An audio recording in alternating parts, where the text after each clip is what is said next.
Ilmu pengetahuan hadir melalui suatu proses, mulai dari pengetahuan sehari-hari dengan melalui pengujian secara cermat dan pembuktian dengan teliti, hingga diperoleh suatu teori. Perkembangan ilmu pengetahuan yang telah berlangsung selama bertahun-tahun ini merupakan bentuk dedikasi bersama dari para ilmuwan yang berasal dari negara yang berbeda-beda. Dalam video ini akan dijelaskan perkembangan ilmu pengetahuan dari masa ke masa, dimulai dari zaman pra-Yunani hingga zaman modern. Zaman pra-Yunani kuno. Pada zaman pra-Yunani kuno atau zaman prasejarah, secara umum terbagi menjadi 3 fase. Pertama, zaman batu tua yang berlangsung 4 juta tahun sebelum Masehi sampai 10.000 sebelum Masehi.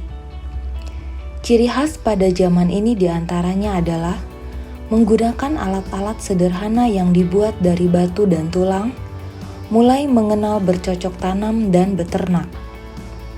Pengetahuan yang didapatkan berdasarkan dari pengalaman dan pengamatan primitif. Kedua, zaman batu muda yang berlangsung 10.000 sebelum Masehi sampai 2.000 sebelum Masehi. Pada zaman ini mulai menghasilkan perhiasan dari batu dan baju dari kulit kayu. Selain itu, telah berkembang kemampuan menulis yang dinyatakan dengan gambar, simbol atau lambang, kemampuan membaca yang bermula dari bunyi atau suku kata tertentu, dan kemampuan berhitung berupa proses sintesis terhadap abstraksi yang dilakukan. Ketiga, zaman logam. Zaman ini berlangsung dari abad 20 sebelum Masehi sampai dengan abad 6 sebelum Masehi. Pada zaman ini, perhiasan, peralatan masak hingga peralatan perang didominasi terbuat dari besi dan perunggu. Seni membuat patung juga menjadi karya yang fenomenal pada zaman logam ini. Zaman pertengahan. Di zaman ini masih berhubungan dengan zaman sebelumnya, karena awal mula zaman ini pada abad 6 Masehi sampai sekitar abad 14 Masehi. Zaman ini disebut dengan zaman kegelapan, ditandai dengan tampilannya pada teolog di lapangan ilmu pengetahuan. Sehingga para ilmuwan yang ada pada zaman ini hampir semua adalah para teolog. Begitu pula dengan aktivitas keilmuan yang mereka lakukan harus berdasar atau mendukung kepada agama. Ataupun dengan kata lain, aktivitas ilmiah terkait erat dengan aktivitas keagamaan. Pada zaman ini, filsafat sering dikenal sebagai pengabdi agama. Selain itu, yang menjadi ciri khas pada masa ini adalah dipakainya karya-karya Aristoteles dan kitab suci sebagai pegangan.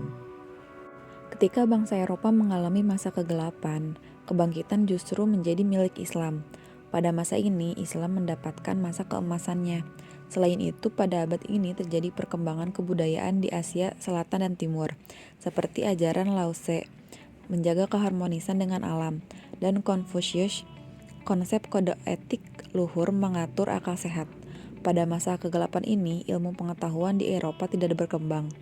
Karya ilmuwan yang masih menjadi pegangan hanya karya Aristoteles. Adapun tokoh-tokoh yang berperan penting dalam zaman pertengahan ini yaitu Roger Bacon, Thomas Aquinas, Giovanni Boccaccio, Al-Farabi, Al-Khawarizmi, Al-Kindi, Al-Ghazali, Ibnu Sina, Jabir Ibnu Hayyan, dan Al-Arazi. Zaman Yunani kuno. Zaman ini berlangsung dari abad 6 sebelum Masehi sampai dengan sekitar abad 6 Masehi. Pada zaman ini banyak bermunculan ilmuwan-ilmuwan terkemuka, diantaranya yang pertama Thales, adalah filsuf pertama sebelum masa Socrates. Pada masanya ia menjadi filsuf yang mempertanyakan isi dasar alam. Yang kedua Pythagoras, adalah seorang matematikawan dan filsuf Yunani yang paling dikenal melalui teoremanya. Salah satu peninggalan Pythagoras yang terkenal adalah teorema Pythagoras. Yang ketiga Socrates, adalah filsuf dan salah satu figur tradisi filosofis Barat.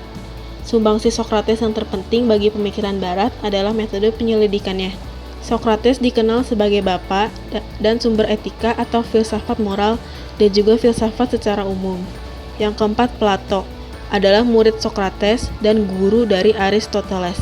Sumbangsih Plato yang terpenting adalah ilmunya mengenai ide.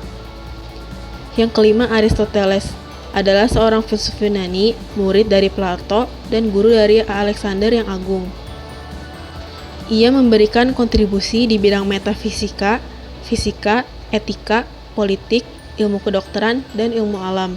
Dari keseluruhan kontribusi yang diberikan oleh Aristoteles, dapat dikatakan bahwa pemikiran Aristoteles sangat berpengaruh pada pemikiran Barat dan pemikiran keagamaan lain pada umumnya. Zaman Renaissance. Zaman ini berlangsung dari abad 14 Masehi sampai dengan abad 17 Masehi. Zaman ini juga disebut dengan peralihan dan kebangkitan ketika kebudayaan abad tengah mulai berubah menjadi kebudayaan yang modern, di mana pemikiran terbebas dari dogma-dogma agama.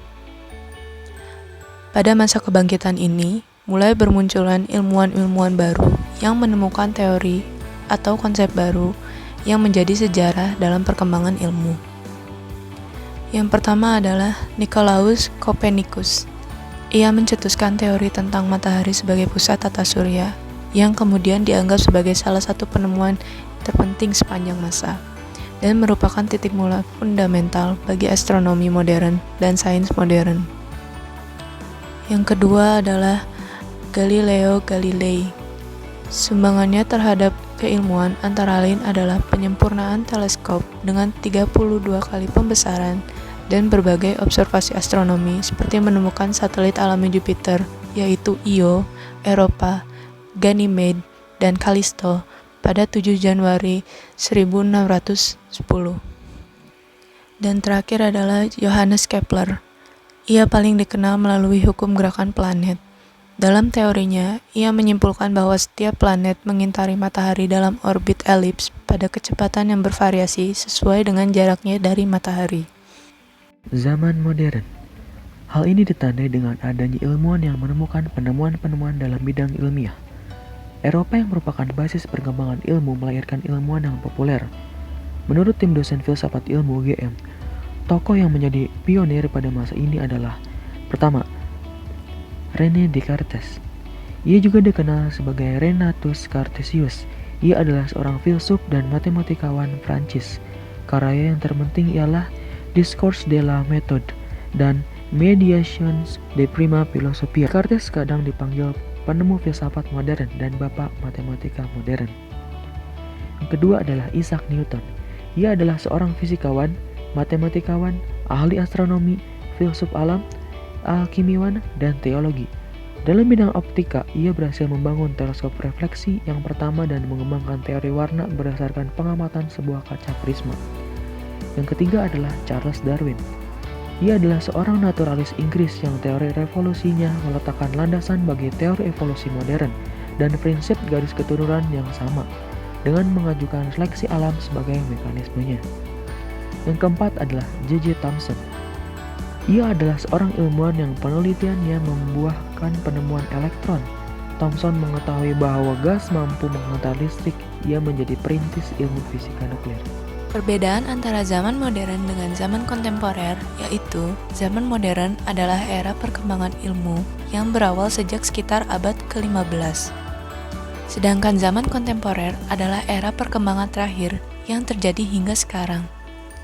Perkembangan ilmu di zaman ini meliputi hampir seluruh bidang ilmu dan teknologi, ilmu-ilmu sosial seperti sosiologi, antropologi, psikologi, ekonomi, hukum, serta ilmu-ilmu ekstata seperti fisika, kimia, dan biologi, serta aplikasi-aplikasinya di bidang teknologi rekayasa genetika, informasi, dan komunikasi. Zaman kontemporer identik dengan rekonstruksi, dekonstruksi, dan inovasi-inovasi teknologi di berbagai bidang.